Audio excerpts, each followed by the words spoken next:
Well, he's the Dolphins quarterback and the Dolphins quarterback of the future. He's Tua Tagovailoa, who's back on the program. Good morning, Tua. What did you think of the Matthew Stafford trade? Good morning, Dan. Thank you guys for having me. I don't know too much about how these trade deals work. But I think I think the two organizations, pretty much got what they wanted. I don't know too much else about those things. Where are you right now? I'm at home. I'm in my office at home. Is that your bedroom? No. This is my office. What do you got in there? You got some trophies there behind you? Yeah, I do. Well, what's the one that if you had to get out of the house, you'd grab? I'm not too sure. I'd probably grab the football. What's the football? Is that the national title game? No, that was my first touchdown throw in the NFL. Oh, cool. That's good. Now, is that where you get the touchdown, receiver gives it to you, and then you hand it to, like, the equipment guy? Correct. Oh, okay. Yes, yeah. Correct. Where are you going to watch the Super Bowl? I'll be at home watching the Super Bowl. Got any are you leaning AFC since you're an AFC guy? Man, I just hope to see a really good game. That's really all it is. Whoever wins, wins. I think, there's two really good quarterbacks, but then you also got two really good defenses as well. So I just want to see a good game. You think you'll be playing quarterback at 43 in the NFL? I mean, God bless Tom. That's crazy. That's crazy. God willing that my career is that long. If not, I'd hope to at least have a decent career. I asked this to Justin Herbert last week. I said, I'm going to let you take away one defender on the Chiefs defense. Like, you're going to play them, and that guy doesn't get to play because you said that he doesn't get to play. Who would that guy be? Who would that guy be? I think it's hard to just pick out one guy because studying their defense, I mean, these guys are multiple defense. They, first and second down are normally downs where you understand or you kind of know what their defense is going to give you. And third down is when they switch it up. But as for the Chiefs, they do what they do on third down, on first, second, third, and fourth down. You just never know what you're going to get with them. I just think it's very hard to pick out one guy. Herbert said Tyrann Mathieu. Tyrann's really good too, but when they're pressuring, and I mean it just really makes it hard. How many times did you go to the line of scrimmage at Alabama and know it was going to be a touchdown? I would say a little over 50%. A little over 50%. Wow. Yeah. And then sometimes, with the short passes, I just thought it'd be, at least a decent catch and run. But a lot of the times, I'd get the ball in the hands of Jerry or Devontae or Jalen. And, a little 2-yard catch would turn into a 72-yard touchdown. Be honest with me. If I was the quarterback at Alabama and I had those receivers, how many touchdowns do you think I could throw? Oh, man. You'd be able to throw however many touchdowns your heart desires, I think. So if I said I could throw 20 touchdowns behind that line, that running back, that coach, those receivers, I mean, that's not far-fetched for a guy who's in his 60s, right? No. Okay, thank you. Not those guys. I appreciate that. He's Tua Tagovailoa joining us on the program. What do you miss most about Coach Saban?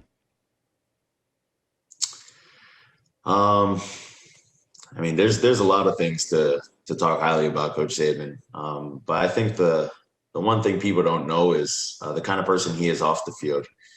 He's very soft-spoken, very tender-hearted, very loving, and very caring of a person off the field. No one would expect that from someone like Coach Saban, because when they see him coaching, he's just another person. He's yelling at someone. He's screaming at refs.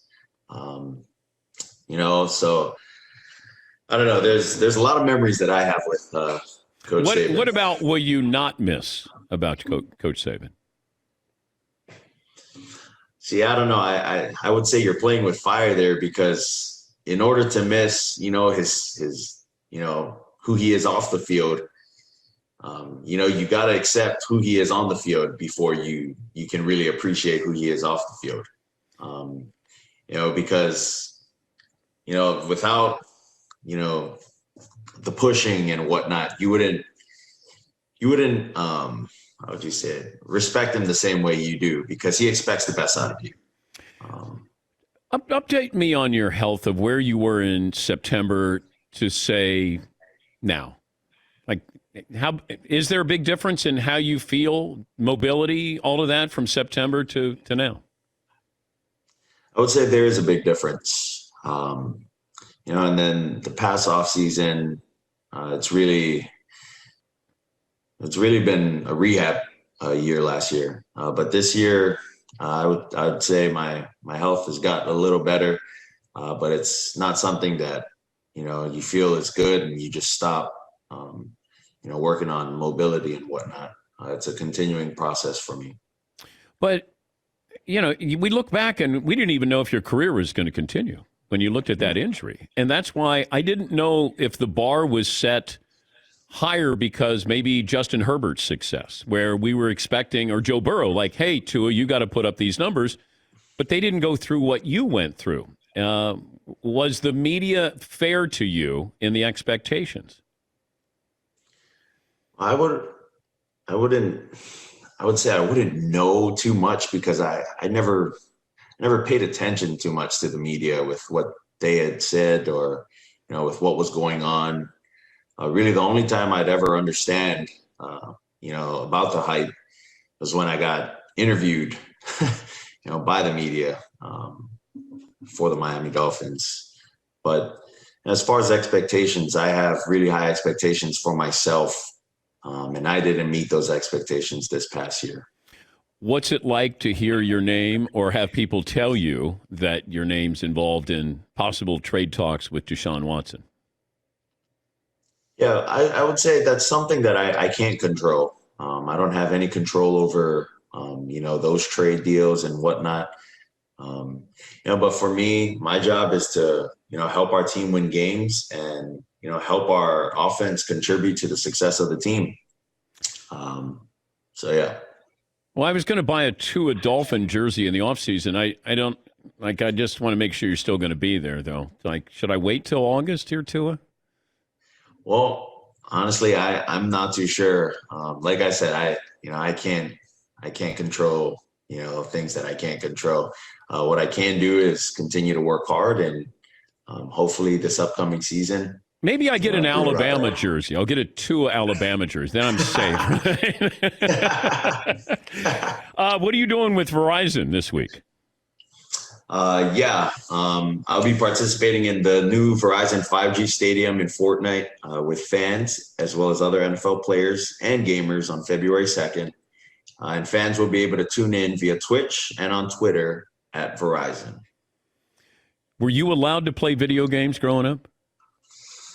I was. That doesn't sound like you probably had to sneak to play video games. Well, school days, I wasn't able to. Weekends, depending, if I did good throughout the week with football practice and whatnot, and as well as football games, then I'd be rewarded by being able to play the game.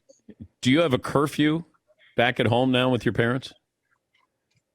No, I never had a curfew with my parents. Only certain times of my life. When's the last time you were grounded by your parents? I wouldn't say I was ever grounded. I